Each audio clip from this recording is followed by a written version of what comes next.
Assalamu alaikum students, welcome again back to my channel Learning Ventures. I hope you all are fine. अगर कोई नया होगा channel को ज़रूर सब्सक्राइब कर लेना and press the bell icon so that you can get the notification on time. और हमारा टेलीग्राम ग्रुप ज़रूर ज्वाइन कर लेना, उसकी लिंक आपको डिस्क्रिप्शन में मिल जाएगी।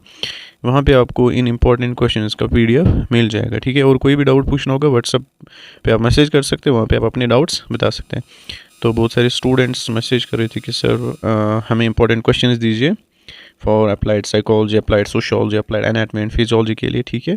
क्योंकि देखो मैं इसमें आपको खाली इसका इनके गेस दूंगा जिनका आपको एक्सटर्नल एग्ज़ाम है, ठीक है। इंटरनल के लिए मैं नहीं दूंगा क्योंकि उसका फिर एक्सटर्नल आपका हो जाएगा सेकंड सेम में, जिसका आपको इंटरनल है ना फर्स्ट में, लाइक नर्सिंग फाउंडेशन का, ठीक है।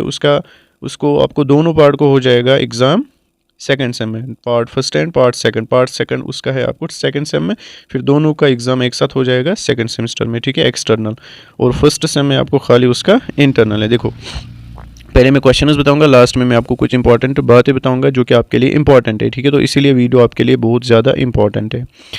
अब यहाँ पे देखो देखो क्वेश्चन को कैसे पढ़ना है वो भी मैं आपको बताऊंगा, मतलब और कैसे आप रिवाइज कर पाओगे जल्दी, ठीक है। अपना जो कंटेंट है आप, ठीक है, वो कैसे आप जल्दी कर पाओगे उसको रिवाइज। पहले मैं यहाँ पे आपको क्वेश्चंस बताऊंगा। पहला जो क्वेश्चन है, पहले मैं आपको आज की इस वीडियो में अप्लाइड साइकोलॉजी का दूंगा, ठीक है। उसके बाद सोशियोलॉजी, फिर एक वीडियो आएगा एनाटॉमी एंड फिजियोलॉजी, दोनों के लिए एक ही वीडियो, ठीक है। देखो क्वेश्चन नंबर 1 आपको आ सकता है question branch and methods of psychology, ठीक है। ऐसे आएगा question, what are the branch of psychology, what are the methods of psychology, ठीक है। Question number 2 body mind relationship, ये आ सकता है, ठीक है। जितने भी यहाँ पे मैंने क्वेश्चन दिए ना सारे इंपॉर्टेंट है, ठीक, सारे के सारे इंपॉर्टेंट है। तो इनमें से आपको एक भी स्किप नहीं करना है। अब अगर कोई स्टूडेंट खाली ये करेगा वो पास हो जाएगा सर या नहीं? हाँ आराम से, उसको आराम से, मतलब पास तो वो आराम से हो जाएगा, ठीक है। इनफैक्ट अच्छे मार्क्स भी आएंगे उसको, ठीक। अगर वो ये इंपॉर्टेंट क्वेश्चंस करेगा तो मेरे हिसाब से उसको 70-80% प्लस मार्क्स आएंगे, ठीक है। अगर कोई इसके अलावा भी करना चाहते हैं तो वो अच्छी बात है, ठीक है, कर लेना, ठीक। Question number 2 body mind relationship, इसमें आपको साथ में आएगा impact of body on mind, या आ सकता है impact of mind on body, दोनों में से एक आ सकता है। यहाँ पे मैंने खाली एक ही लिखा है, impact of body on mind. Question number 3 describe the parts of brain and inheritance of behaviour. Brain के पार्ट्स आपको पता ही है, उसमें 3 पार्ट्स आते हैं, ठीक है, mid brain, fore brain and hind brain, तो वही आएंगे। और आएगा आपको इसी के साथ आ सकते हैं inheritance of behaviour. Question number 4 characteristics of mentally healthy person, this is very important, ये हर साल आता है, ठीक है, इसको स्टार लगा लेना। क्वेश्चन नंबर 4, ठीक। Question number 5 what are the warning signs of poor mental health, ये भी इंपॉर्टेंट है बहुत ज़्यादा। Question number 6 what are the promotive and preventive mental health strategies, this is it's also important, ठीक है। ये तो सारे इंपॉर्टेंट है बट जिसको मैं स्टार लगाऊंगा उस पर ज़्यादा ध्यान देना, ठीक है। क्वेश्चन नंबर 7 इस पर स्टार लगा लो, role of nerves in reducing frustration and conflict, ठीक है। क्वेश्चन नंबर 8 है define frustration and conflict, what are the types of conflict, ठीक है। Question number 9 psychological and cognitive development in infancy and childhood, जो मैंने questions लिए हैं ना ये सारे आपके सिलेबस में है, और आपको सिलेबस के बाहर वहाँ पे कोई एक क्वेश्चन भी नहीं आता, याद रख लेना, अकॉर्डिंग टू सिलेबस वहाँ पे क्वेश्चन आते हैं जिस तरह मैंने यहाँ पे दिया है, ठीक है। साइकोलॉजिकल एंड कॉग्निटिव डेवलपमेंट आपको पढ़ना है इन किस में, एक तो साइकोलॉजिकल, देखो या तो आएगा साइकोलॉजिकल डेवलपमेंट इन इन्फेंट्स, या आएगा साइकोलॉजिकल डेवलपमेंट इन चाइल्डहुड, या आएगा कॉग्निटिव डेवलपमेंट इन इन्फेंट्स, या आएगा कॉग्निटिव डेवलपमेंट इन चाइल्डहुड, ठीक है। उसके बाद question number 10 psychology of vulnerable groups, या तो आएगा वुमेन का या तो आएगा सिक पर्सन का साइकोलॉजी, ठीक है, याद रख लेना। उसके बाद role of nurse in supporting normal growth and development across life span, this is very important, इसको स्टार लगा लेना, ठीक।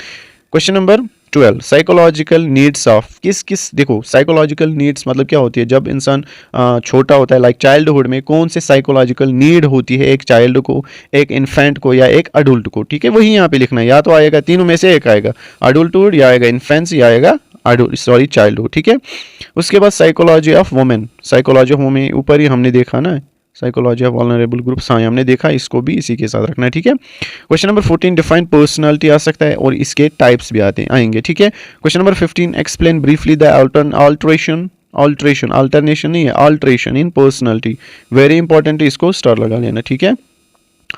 Question number 16 define perception and intelligence, definition याद कर लेना इनकी, ठीक है। उसके बाद डिफाइन एटीट्यूड और एप्टीट्यूड याद रख लेना, ये दोनों है साइकोलॉजी में, देखो एक है एटीट्यूड और है एक एप्टीट्यूड। इन दोनों की डिफरेंस कर लेना, ठीक है। ये भी इंपॉर्टेंट क्वेश्चन यहाँ पे मैंने नहीं लिया है, यहाँ पे मैंने खाली एटीट्यूड बताया है, तो एप्टीट्यूड भी आप कर लेना। एटीट्यूड और इसके फैक्टर्स आपको करना है जो अफेक्ट करते हैं एटीट्यूड को, ठीक। उसके बाद question number 18, types of psychological assessment and types test, sorry, ठीक है। Question number 19, concept of soft skills and types. Question number 20, define IPR interpersonal relationship और इसके types. Question number 21, use of soft skill in nursing, ये भी आता है। Question number 22, dimensions of self empowerment and importance of women's empowerment in society, ठीक है, very important. हाँ, define attention आ सकता है, इसके टाइप्स और आ सकता है इसी के साथ डिग्री ऑफ अटेंशन, ठीक है। Question number last 24, define thinking and levels of thinking, ठीक है। लेवल्स में आप वो कर लेना, रीजनिंग एंड प्रॉब्लम सॉल्विंग, वो सिलेबस में भी है, वो देख लेना, ठीक है। Reasoning plus problem solving levels यही कर लेना इसमें, ठीक है। वेरी इंपॉर्टेंट क्वेश्चन, 24 स्टार लगा लेना, ठीक है। तो ये रहे आपके साइकोलॉजी के इंपॉर्टेंट क्वेश्चंस, ठीक है। इंशाल्लाह आप यही करोगे और आप अच्छे मार्क्स कर पाओगे इनसे, ठीक है।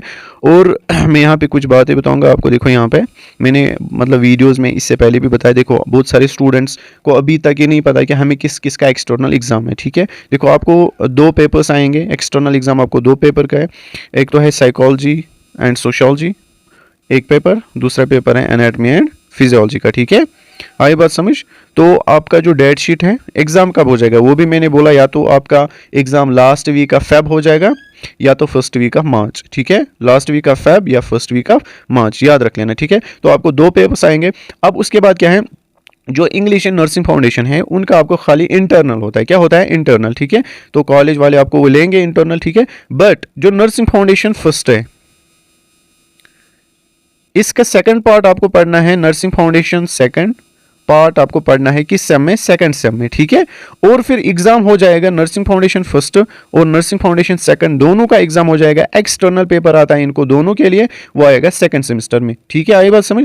और जो इंग्लिश है, इंग्लिश का आपको खाली इंटरनल होता है और एक्सटर्नल भी होता है, लेकिन कॉलेज वाले उसका एग्जाम लेते हैं। देखो इस बात को समझना, जो यूनिवर्सिटी के तरफ से खाली 2 पेपर आते हैं, ठीक है।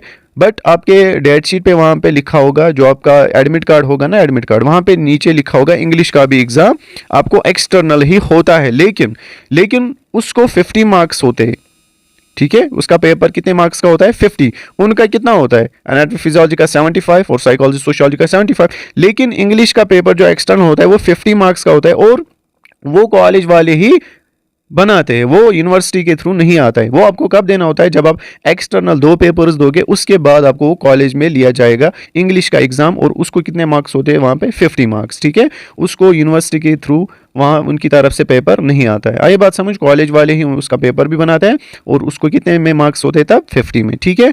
तो ये आपको फिर खुद समझ आएगा। और आपको एनाटॉमी फिजियोलॉजी सेकंड सेम में नहीं पढ़ना है, आपको psychology sociology anatomy second same में नहीं है, आपको इंग्लिश सेकंड सेम में नहीं है। खाली आपको नर्सिंग फाउंडेशन फर्स्ट का सेकंड पार्ट आपको सेकंड सेम में होगा और वहाँ पे फिर नए सब्जेक्ट्स आएंगे, लाइक बायोकेमिस्ट्री आएगा आपको, ठीक है। न्यूट्रिशन एंड डाइट्रिक्स होगा आपको, और नर्सिंग फाउंडेशन सेकंड, ठीक है। तो ये आपको सेकंड सम में फिर मैं आपको बताऊंगा क्या क्या होता है, ठीक है। आई होप कि आपको अब अच्छे से समझ आया होगा कि कैसे करना है और पढ़ना कैसे, रिवाइज कैसे करना है, वो मैं आपको नेक्स्ट वीडियो में इंशाल्लाह बताऊंगा, जब मैं आपको सोशियोलॉजी की गेस दूंगा। इंपॉर्टेंट क्वेश्चन वो भी मैं इंशाल्लाह आज या कल उसका भी वीडियो आ जाएगा। मिलते हैं नेक्स्ट वीडियो में, तब तक के लिए अल्लाह हाफिज़।